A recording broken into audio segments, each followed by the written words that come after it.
Hello guys, current affairs पढ़ना में आप सभी का स्वागत है। मैं हूं आपके साथ अभिषेक शर्मा और आज के इस वीडियो सेशन में हम 14 नवंबर तक के सभी इंपॉर्टेंट करंट अफेयर्स कवर करने वाले हैं। हमेशा की तरह आप इस वीडियो को अंत तक जरूर देखिएगा। आज भी आपको काफ़ी कुछ जानने के लिए मिलेगा। साथ ही गाइस, इस सेशन को शुरू करने से पहले आप सभी को बताना चाहूँगा, यदि आप हमारी daily current affairs PDF, weekly PDF और मंथली PDF चाहते हैं तो इस वीडियो के फर्स्ट कमेंट में या फिर डिस्क्रिप्शन में दिए गए लिंक पर क्लिक करके पा सकते हैं। साथ ही आप गूगल प्ले स्टोर से करंट अफेयर्स फंड ऐप को भी इंस्टॉल कर लीजिए, क्योंकि जो भी हमारा PDF मटेरियल है जिसमें आपको करंट अफेयर्स के साथ साथ स्ट्रेटेजी के भी प्रोवाइड कराते हैं, ये सभी मटेरियल आपको हमारी करंट अफेयर्स फंड ऐप पर ही उपलब्ध हो पाएगा। हमारे PDF कोर्स संबंधित या आपका कोई भी डाउट है, कुछ भी आप पूछना चाहते हैं तो कमेंट बॉक्स में ज़रूर लिखिएगा। तो चलिए फिर करते हैं शुरुआत इस वीडियो सेशन की। सबसे पहले आज का क्वेश्चन देख लेते हैं, जैसा कि हम हर वीडियो में पूछते हैं। सबसे पहले, in which of the following cities is the volleyball federation of India headquartered? Volleyball federation of India का मुख्यालय निम्नलिखित में से किस शहर में है?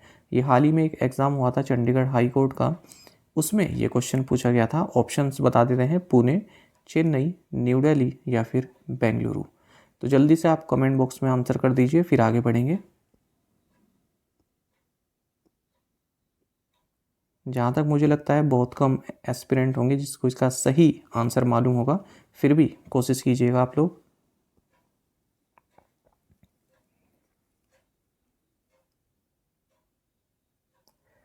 England defeated Pakistan to win the 2022 T20 World Cup and became only the second team after which team to win 2 T20 World Cup titles. England ने पाकिस्तान को हराकर T20 विश्व कप जीता और किस टीम के बाद 2 T20 विश्व कप खिताब जीतने वाली दूसरी टीम बन गई है? ऑप्शंस आपके सामने है। सही आंसर ऑप्शन सी है, वेस्ट इंडीज। तो आपको सबको मालूम ही हो गया होगा कि 2022 T20 world cup champions England बन गए हैं। इन्होंने पाकिस्तान को 5 विकेट से हरा दिया है फाइनल में। Final match Melbourne cricket ground Australia में खेला गया है।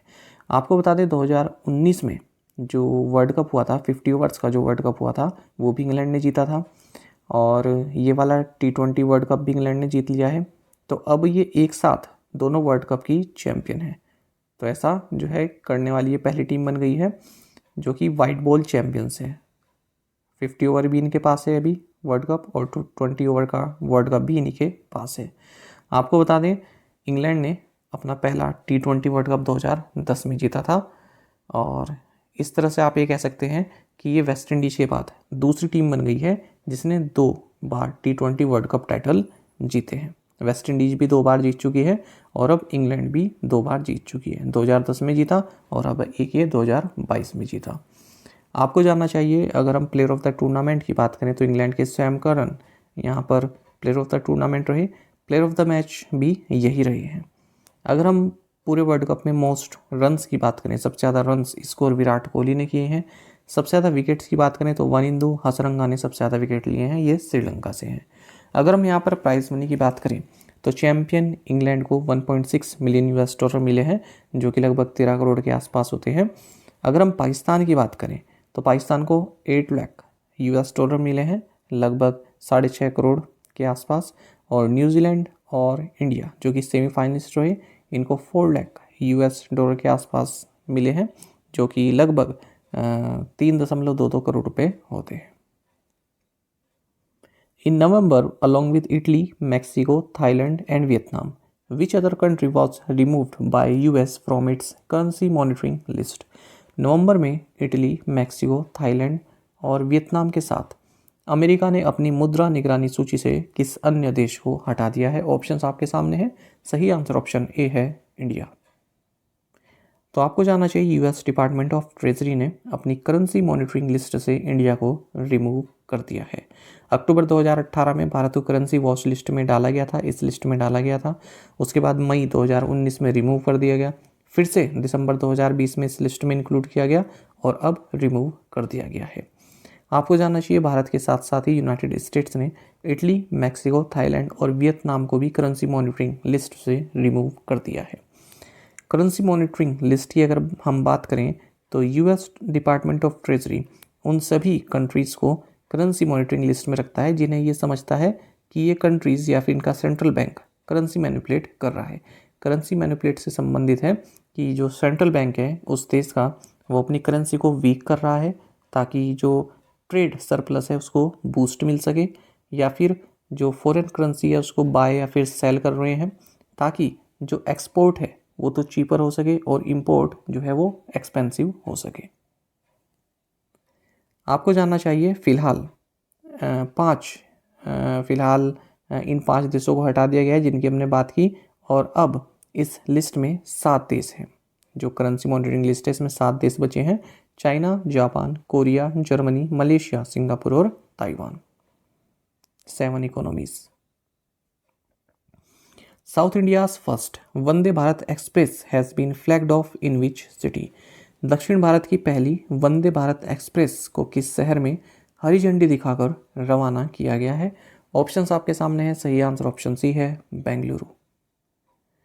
तो देखिए, प्राइम मिनिस्टर नरेंद्र मोदी ने साउथ इंडिया की first Vande Bharat express train इसको KSR Bengaluru city railway station से चेन्नई सेंट्रल के लिए रवाना किया है।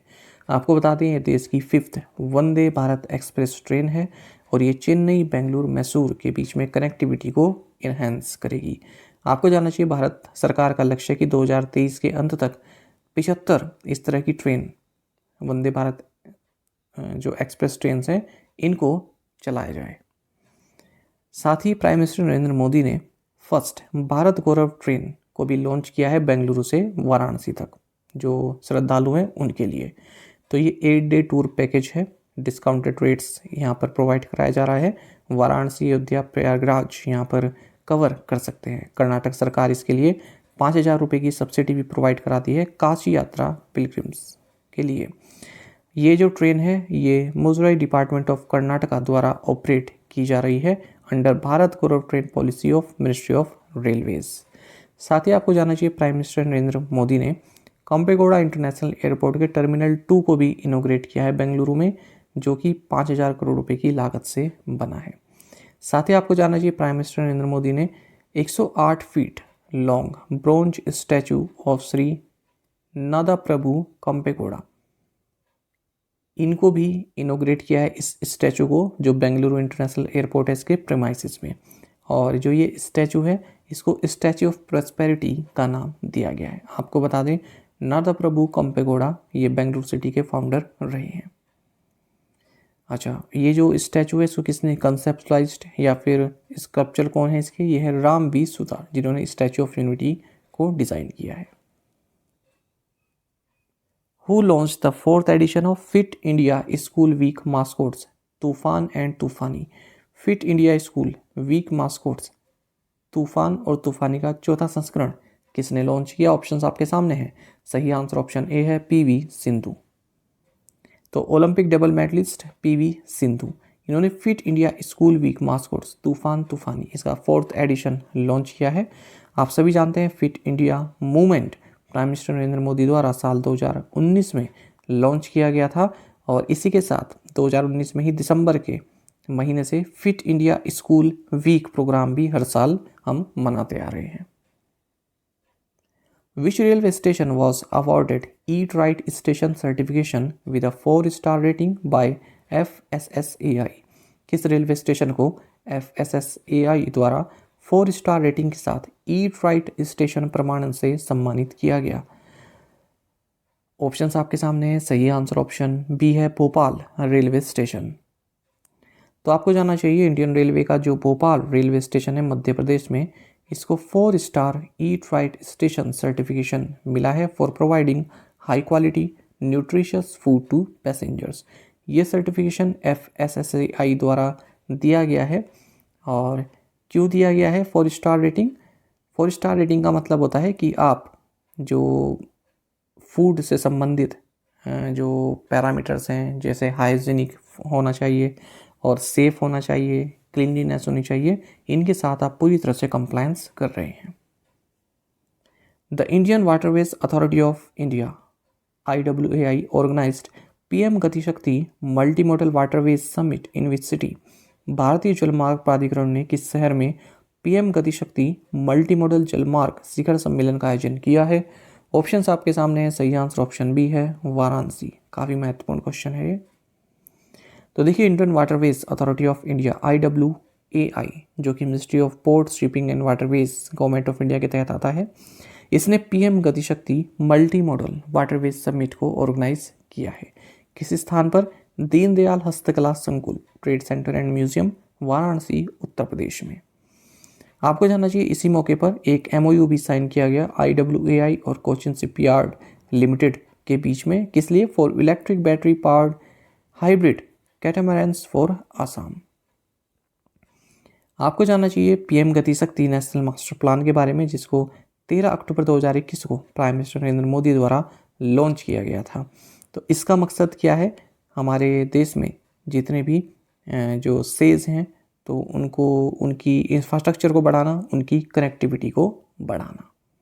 आपको जानना चाहिए हमारे देश में फ़िलहाल 111 वाटरवेज हैं, SEZ मतलब स्पेशल इकोनॉमिक जोन्स। साथ ही आपको जानना चाहिए inland waterways authority of India के चेयरमैन संजय बंदोपाध्याय हैं और इसका हेडक्वार्टर्स नोएडा में। कई बार पूछा जाता है इसका headquarters. Which bank has unveiled it's centenary emblem with a tagline celebrating 100 years of trust? किस बैंक ने celebrating 100 years of trust tagline के साथ अपने शताब्दी प्रतीक का अनावरण किया है? ऑप्शंस आपके सामने हैं। सही आंसर ऑप्शन बी है, कर्नाटका बैंक। तो आपको जानना चाहिए कर्नाटका बैंक अपने 100th ईयर ऑफ एक्सिस्टेंस में प्रवेश करने वाला है और इसकी तैयारी इसने अभी से शुरू कर दी है। तो इसके लिए इसने एम्बलम भी अनावरण किया है, अनवील किया है, जिसकी टैगलाइन है सेलिब्रेटिंग 100 years ऑफ ट्रस्ट। आपको जानना चाहिए इस बैंक की शुरुआत 1924 में हुई थी।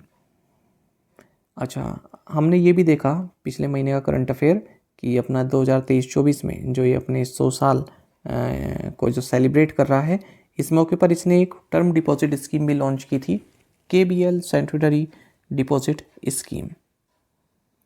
अच्छा, एक इसकी ट्रांसफॉर्मेशन चल रही है KBL विकास 2.0। इसके तहत इसने एक डिजिटल इनिशिएटिव भी लॉन्च किया है, KBL next.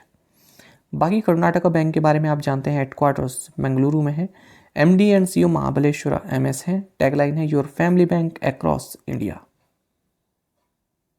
Which bank has emerged as the top performer among public sector lenders in terms of loan growth in percentage terms during quarter second of fiscal year 23? fiscal year 23 के quarter second के दौरान प्रतिशत के संदर्भ में ऋण वृद्धि के मामले में कौन सा बैंक सार्वजनिक क्षेत्र के उधारदाताओं के बीच शीर्ष प्रदर्शनकर्ता के रूप में उभरा है? ऑप्शंस आपके सामने हैं।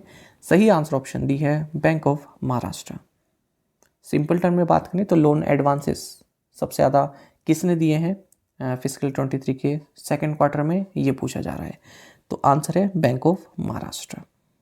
तो जितने भी पब्लिक सेक्टर बैंक्स हैं उनमें यदि हम लोन ग्रोथ की बात करें परसेंटेज के टर्म में फिस्कल ईयर 23 के सेकंड क्वार्टर में, तो बैंक ऑफ महाराष्ट्र में सबसे ज़्यादा लोन ग्रोथ देखी गई है। 28.6% का इंक्रीज़ देखने के लिए मिला है यहाँ पर, अगर हम लोन एडवांसेस की बात करें तो 1,48,216 करोड़ रुपए तक का लोन एडवांस ने दिया है सितंबर महीने के एंड तक। इसके बाद यूनियन बैंक ऑफ इंडिया रहा 21.54% ग्रोथ के साथ। तीसरे नंबर पर स्टेट बैंक ऑफ इंडिया रहा है 18.15% ग्रोथ के साथ। अगर हम रिटेल एग्रीकल्चर MSME लोन्स की बात करें, इसमें भी बैंक ऑफ महाराष्ट्र टॉप पर रहा है, हाईएस्ट ग्रोथ रही है इसकी 22.31%। दूसरे नंबर पर बैंक ऑफ बड़ौदा रहा है, तीसरे पर SBI रहा है। यदि हम कैपिटल एडिक्वेसी रेशियो की बात करें तो इसमें बैंक ऑफ महाराष्ट्र 16.71% रहा है, हाईएस्ट रहा है पब्लिक सेक्टर बैंक्स में। इसके बाद कैनरा बैंक का रहा है 16.51%, फिर इंडियन बैंक का रहा है 16.15%। और आगे अगर हम बात करें, हाल ही में हमने ये भी देखा कि जो हमारी फाइनेंस मिनिस्टर हैं निर्मला सीतारमण, इन्होंने बताया कि जो हमारे 12 पब्लिक सेक्टर बैंक्स हैं, इन्होंने जो सेकंड क्वार्टर है इसमें जो इनका नेट प्रॉफिट रहा है, कंबाइंड नेट प्रॉफिट जो रहा है, इसमें 50% का उछाल देखने के लिए मिला है। तो सेकंड क्वार्टर में जो इनका नेट प्रॉफिट रहा, कंबाइंड नेट प्रॉफिट रहा, ये 25,685 करोड़ का रहा है सेकंड क्वार्टर में। और किस बैंक ने सबसे ज़्यादा प्रॉफिट यहाँ पर दर्ज किया है? ये है State Bank of India, 13,265 crore रुपए का। बात हो रही है सेकंड क्वार्टर की। Which bank will sell 3.2% stake in Lentra AI by December end for 54 crore rupees. कौन सा बैंक दिसंबर के अंत तक लेंट्रा एआई में 3.2% हिस्सेदारी 54 करोड़ रुपए में बेचेगा? ऑप्शंस आपके सामने है। सही आंसर ऑप्शन बी है, एचडीएफसी बैंक। तो देखिए, एचडीएफसी बैंक ने एक एग्रीमेंट साइन किया है जिसके तहत ये 73,941 शेयर जो कि इसके लेंट्रा एआई प्राइवेट लिमिटेड में है, इनको 7,326 रुपीज़ पर शेयर के हिसाब से, यानी कि 3% स्टेक इस कंपनी में बेच देगा। कितने रुपए में? 54.2 करोड़ रुपए में। और इसी के साथ जब बेच देगा तब इसकी जो हिस्सेदारी रहेगी इस कंपनी में ये 6.6% की हो जाएगी। एचडीएफसी बैंक के बारे में आप जानते हैं, सीईओ सईदर जगदीशन है, हेडक्वार्टर्स मुंबई में है, टैगलाइन है वी अंडरस्टैंड योर वर्ड। पिछले महीने और इस महीने भी हमने काफ़ी महत्वपूर्ण करंट अफेयर्स एचडीएफसी बैंक से संबंधित देखे हैं एमसीक्यू फॉर्मेट में, जल्दी से उनको रिवाइज करेंगे।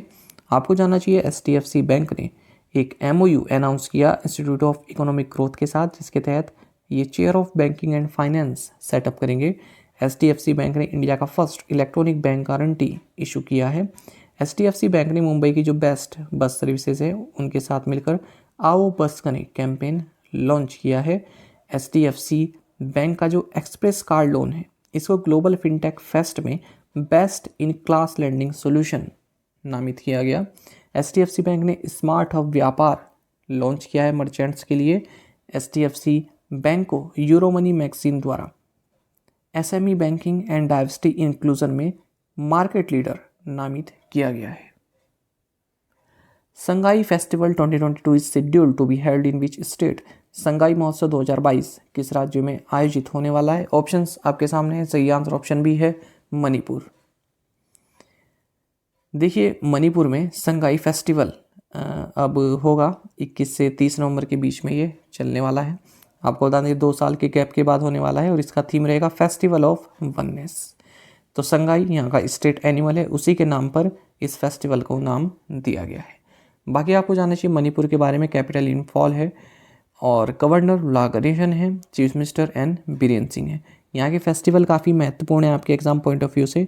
चवांगकुट ये काफ़ी महत्वपूर्ण है, पोराग, याओसांग और लाई हरोबा डांस ये भी कई बार एग्जाम में पूछा जाता है।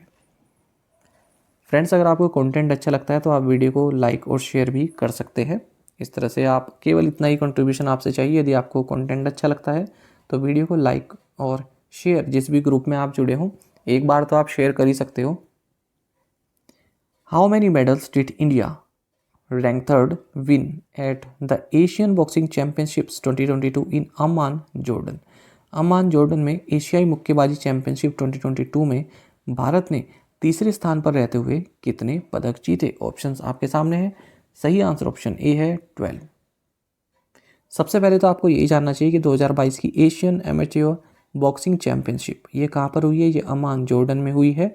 यहाँ पर भारत ने तीसरे नंबर पर फिनिश किया है। 4 गोल्ड मेडल जीते, 2 सिल्वर जीते और 6 ब्रॉन्ज मेडल जीते हैं। ओवरऑल 12 मेडल भारत ने यहाँ पर जीते हैं और सबसे टॉप पर रहा है कजाकिस्तान जिसने 21 मेडल जीते। दूसरे नंबर पर उज्बेकिस्तान रहा है। तो ये पूरी मेडल लिस्ट है। इसमें आपको खास ये जानना चाहिए गोल्ड मेडल वाले, एक तो प्रवीण हुड्डा, लोवलिना बोर्गोहेन गोल्ड मेडल जीता, स्वीति बुरा और अल्फिया पठान, इन्होंने भी गोल्ड मेडल जीते हैं। World kindness day is observe on which day? विश्व दयालुता दिवस किस दिन मनाया जाता है? ऑप्शंस आपके सामने हैं। सही आंसर ऑप्शन बी है, 13 नवंबर। तो देखिए, वर्ल्ड काइंडनेस डे ये इंटरनेशनल ऑब्जर्वेंस है, 13 नवंबर को मनाया जाता है। सबसे पहले वर्ल्ड काइंडनेस मूवमेंट द्वारा 1998 में इसको इंट्रोड्यूस किया गया था। इस बार 2022 में इसका थीम रहा be kind when ever possible, जो कि दलाई लामा के कोट से इंस्पायर्ड है। The 42nd international Congress of the Indian national cartographic association INCA was held in which city? Indian national cartographic association की 42वीं अंतर्राष्ट्रीय कांग्रेस किस शहर में आयोजित की गई? ऑप्शंस आपके सामने हैं। सही आंसर ऑप्शन सी है, देहरादून। तो आपको जानना चाहिए Indian national cartographic association INCA इसकी 42वीं इंटरनेशनल कांग्रेस ये ऑर्गेनाइज की गई है नेशनल हाइड्रोग्राफिक ऑफिस देहरादून में। इसका थीम रहा digital cartography to harness blue economy. और इस इवेंट के बारे में आपको ये जानना चाहिए कि जो ये हमारा इंडियन नेशनल कार्टोग्राफिक एसोसिएशन है, इसके जो करंट प्रेसिडेंट हैं इनका नाम है वाइस एडमिरल अधीर अरोड़ा। तो यही हमारे क्या है, chief hydrographer to government of India है। Mother tongue survey of India has been conducted by which ministry? Bharat की मातृभाषा सर्वेक्षण किस मंत्रालय द्वारा आयोजित किया गया है? ऑप्शन आपके सामने है। सही आंसर ऑप्शन सी है, मिनिस्ट्री ऑफ होम अफेयर्स। तो देखिए, मिनिस्ट्री ऑफ होम अफेयर्स ने mother tongue survey of India MTSI इसकी जो फील्ड वीडियोग्राफी है वो कंप्लीट कर ली है और 576 लैंग्वेजेस की फील्ड वीडियोग्राफी यहाँ पर कंप्लीट की गई है। आपको जानना चाहिए जो इसके पूरे डॉक्यूमेंटेशन का कार्य रहा, ये नेशनल इंफॉर्मेटिक्स सेंटर NIC और national film development corporation NFTC द्वारा किया गया है। मतलब इसकी ऑडियो वीडियो फाइल्स यही तैयार करेंगे ये दोनों एजेंसी। साथ ही आपको जानना चाहिए, अगर हम 2011 की लिंग्विस्टिक सेंसस डेटा के बारे में बात करें जो 2018 में रिलीज़ किया गया, तो हमारे देश में 19,500 से ज़्यादा लैंग्वेजेस और डायलेक्ट्स हैं जो कि मदर टंग्स के तौर पर भारत में बोली जाती हैं या फिर अपनाई गई हैं। और इसमें मोस्ट स्पोकन जो है वो हिंदी है, जो कि 52.8 करोड़ पीपल द्वारा बोली जाती है, यानी कि ओवरऑल 43.6% ऑफ पॉपुलेशन हिंदी बोलती है। इसके बाद 9.7 करोड़ पीपल या फिर 8% ऑफ द पॉपुलेशन बंगाली बोलती है। ये second most popular mother tongue है भारत में। Which state is set to increase reservation for SCs, STs, EBCs, OBCs and EWS in government jobs from 60 to 77%? कौन सा राज्य सरकारी नौकरियों में अनुसूचित जाति, अनुसूचित जनजाति, EBC, OBC और EWS के लिए आरक्षण 60 से बढ़ाकर 70% करने जा रहा है? ऑप्शंस आपके सामने हैं। सही आंसर ऑप्शन बी है, झारखंड। तो देखिए, झारखंड असेंबली ने Jharkhand reservation of vacancies in post and services act 2001 में अमेंडमेंट को पास कर दिया है, जिसके तहत जो STs, SCs, EBCs, OBCs and economically weaker sections के लिए जो रिजर्वेशन है गवर्नमेंट जॉब्स में, उसको 60% से बढ़ाकर 77% कर दिया गया है। तो अब जो यहाँ की SC कम्युनिटी है, लोकल कम्युनिटी है जो यहाँ की SC में आते हैं, उनको 12% कोटा मिलेगा, STs को 28%, एक्सट्रीम बैकवर्ड क्लास को 15%, OBC को 12% और EWS को 10%। यहाँ पर आपको जानना चाहिए, सुप्रीम कोर्ट ऑफ इंडिया ने 1992 में इंदिरा साहनी केस में एक वर्डिक्ट दिया था, जिसमें ये कहा था कि जो क्वांटम ऑफ रिजर्वेशन है, यानी कि जो स्टेट का जो टोटल रिजर्वेशन है वो 50% से बिलो रहना चाहिए। झारखंड की बात करें, कैपिटल रांची है, गवर्नर रमेश बैस हैं और चीफ मिनिस्टर हेमंत सोरेन हैं। Which state has approved the proposal to engage retired army veterans for training the state police personnel? किस राज्य ने राज्य पुलिस कर्मियों के प्रशिक्षण के लिए सेना से सेवानिवृत्त सैनिकों को शामिल करने के प्रस्ताव को मंजूरी दे दी है? ऑप्शंस आपके सामने है। सही आंसर ऑप्शन ए है, आसाम। तो आपको जानना चाहिए, असम कैबिनेट ने उस प्रपोजल को मंजूरी दे दी है जिसमें यह कहा गया है कि राज्य के जो पुलिस पर्सनल हैं, अधिकारी हैं या फिर जो भी पुलिस बल है, उनको ट्रेनिंग देने के लिए रिटायर्ड आर्मी वेटरन्स को हम हायर करेंगे। तो आसाम के जो चीफ मिनिस्टर हेमंत बिस्वा शर्मा, इन्होंने ये कहा है कि 34 रिटायर्ड आर्मी पर्सनल अपॉइंट किए जाएंगे जो राज्य की पुलिस है उनको ट्रेनिंग देने के लिए। आसाम के बारे में हम जानते हैं, कैपिटल दिसपुर है, गवर्नर जगदीश मुखी हैं। नेशनल कॉन्फ्रेंस ऑन स्वामित्व scheme and rural planning held in which city? स्वामित्व योजना और ग्रामीण नियोजन पर राष्ट्रीय सम्मेलन किस शहर में आयोजित किया गया? ऑप्शंस आपके सामने है। सही आंसर ऑप्शन सी है, भोपाल। तो देखिए, आपको जानना चाहिए कि नेशनल कॉन्फ्रेंस ऑन स्वामित्व स्कीम एंड रूरल प्लानिंग ये भोपाल मध्य प्रदेश में हुई है और इसी मौके पर report of expert committee on स्वामित्व स्कीम इसको रिलीज किया गया है। ये रिपोर्ट जो मिनिस्ट्री ऑफ पंचायती राज में सेक्रेटरी हैं सुनील कुमार इनके द्वारा रिलीज की गई। एक्सपर्ट कमेटी को फरवरी 2022 में under the chairmanship of BK Agarwal के तहत ये जो एक्सपर्ट कमेटी है इसको फॉर्म किया गया था। आपको जानना चाहिए स्वामित्व स्कीम के बारे में, यानी कि survey of villages and mapping with improvised technology in village areas. एक सेंट्रल सेक्टर स्कीम है मिनिस्ट्री ऑफ पंचायती राज की, जिसको नेशन वाइड लॉन्च किया गया था प्राइम मिनिस्टर द्वारा। किस दिन? नेशनल पंचायती राज दिवस के दिन 24 अप्रैल 2021 को। इससे पहले 9 राज्यों में पायलट फेस में पायलट बेसिस पर इस स्कीम को लॉन्च किया गया था, और नेशन वाइड को भी लॉन्च किया गया 24 अप्रैल 2021 को। तो इसका जो मकसद है वो ये है कि जो रूरल पीपल हैं उनके पास अपनी जो रेजिडेंशियल प्रॉपर्टीज़ हैं उनके डॉक्यूमेंट्स प्रोवाइड कराना, ताकि इकोनॉमिक पर्पसेस के लिए वो यूज़ कर सकें, जैसे लोन लेना है या फिर और कोई बैंकिंग संबंधी कार्य है तो वो पूरा कर सकें। तो उनके पास अपने जो रेजिडेंशियल प्रॉपर्टी है, जो घर है, उसके कागजात उनके पास होनी चाहिए। और इस स्कीम के लिए जो टेक्नोलॉजी इम्प्लीमेंटेशन एजेंसी है वो सर्वे ऑफ इंडिया है। Which insurer has tied up with Ditto for online life insurance distribution?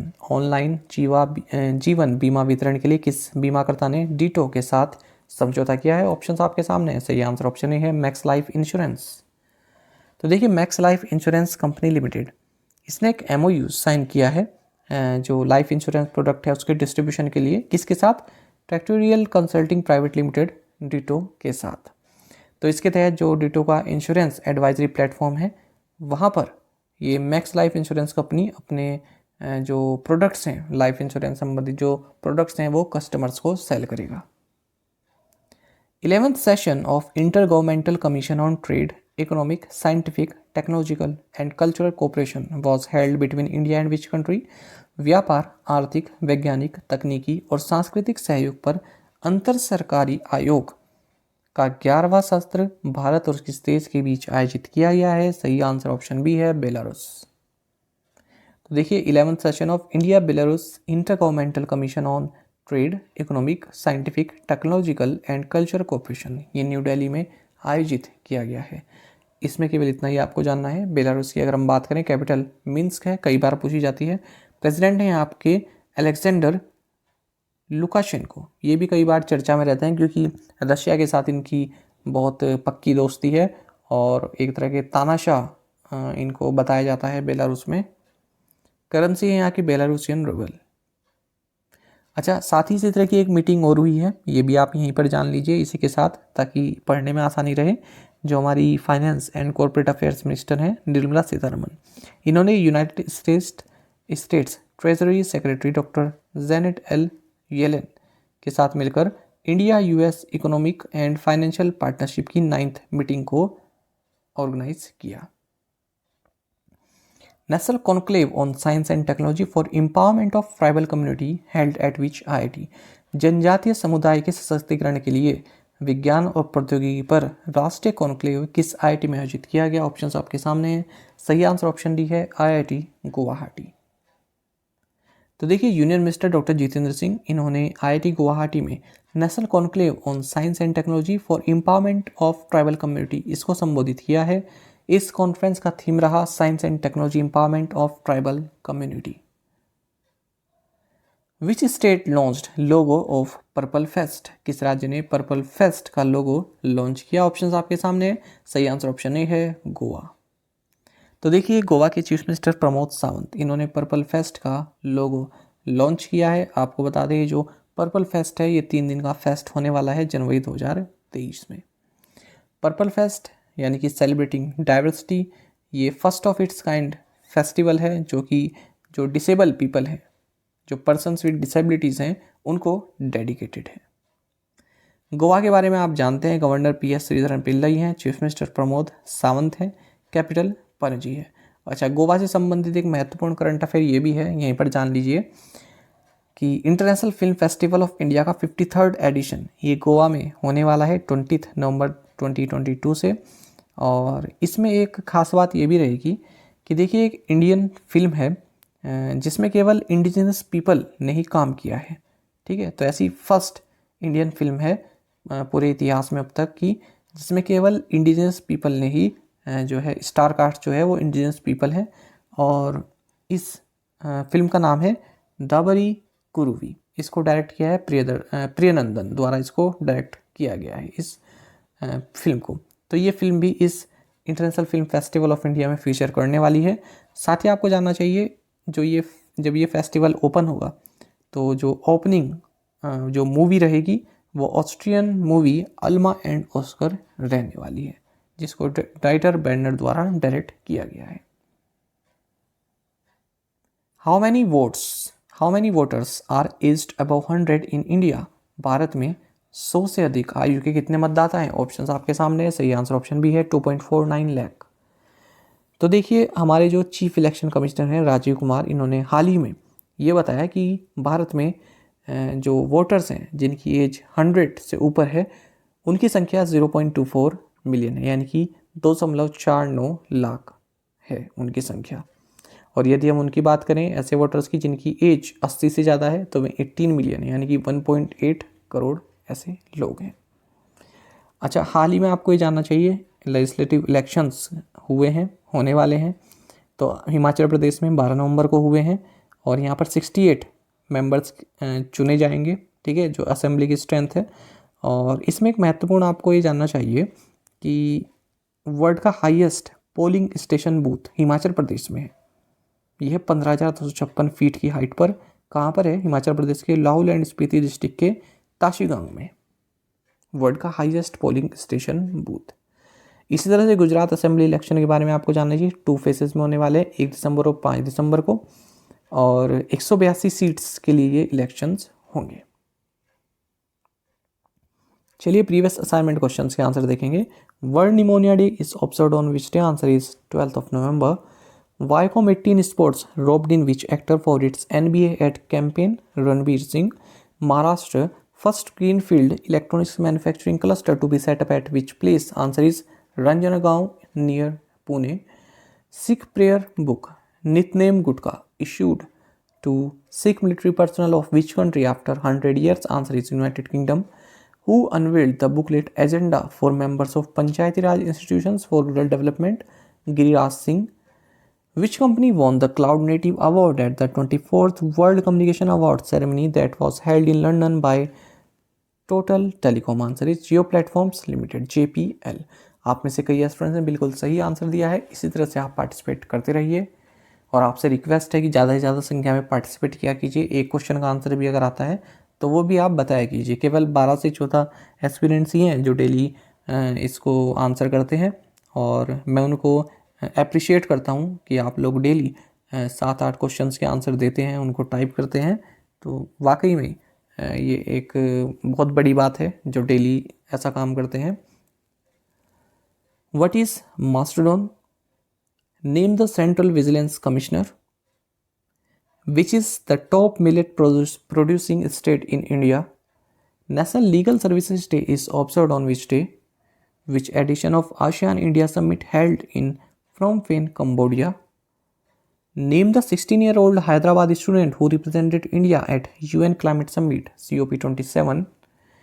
Agriculture fair and exhibition was organized by Agriculture Ministry at which place in Madhya Pradesh?